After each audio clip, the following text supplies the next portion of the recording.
मकर संक्रांतीला लाडक्या बहिणीच्या खात्यामध्ये जमा होणार 3,000 रुपये. पण या लाडक्या बहिणींना मिळणार नाहीत पैसे. तर त्या कोणत्या लाडक्या बहिणी आहेत हे आपण सविस्तर या व्हिडिओच्या माध्यमातून जाणून घेणार आहोत. तर व्हिडिओ शेवटपर्यंत नक्की पहा. तर लाडकी बहीण योजनेच्या लाभार्थ्यासाठी जानेवारी महिना हा डबल आनंदाचा ठरणार आहे.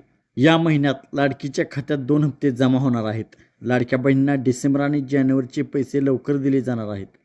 मकर संक्रांतीला महिलांचे तोंड गोड होणार आहे. महिलांच्या खात्यात 3,000 रुपये जमा केले जाणार आहेत.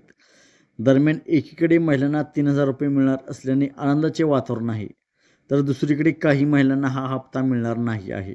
तर कोणत्या महिलांना हप्ता मिळणार नाही हे आपण जाणून घेऊयात. तर लाडकी बहीण योजनेत महिलांना डिसेंबर आणि जानेवारीचे पैसे एकत्र येणार आहेत. मात्र अनेक महिलांना हा लाभ मिळणार नाही. लाडकी बहीण योजनेत KYC करणे अनिवार्य होते. KYC न केल्यास योजनेचा लाभ बंद केला जाणार होता. त्यामुळे ज्या महिलांनी KYC केलेली नाही त्यांना योजनेचा लाभ मिळणार नाही. लाडकी बहीण योजनेत KYC करण्याची शेवटची तारीख 31 डिसेंबर 2025 होती. दरम्यान मुदतीपूर्वी लाखो महिलांनी KYC पूर्ण केली आहे. जवळपास 30 लाख महिलांनी KYC न केलेली असल्याची माहिती समोर येत आहे.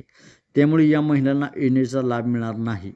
लाडकी बहीण योजनेत ज्या महिला निकषात बसत नाहीत त्यांचा लाभ आता बंद केला जाणार आहे. ज्या महिलांच्या कुटुंबाचे उत्पन्न 2.5 लाखापेक्षा जास्त आहे त्या महिलांना हप्ता मिळणार नाही.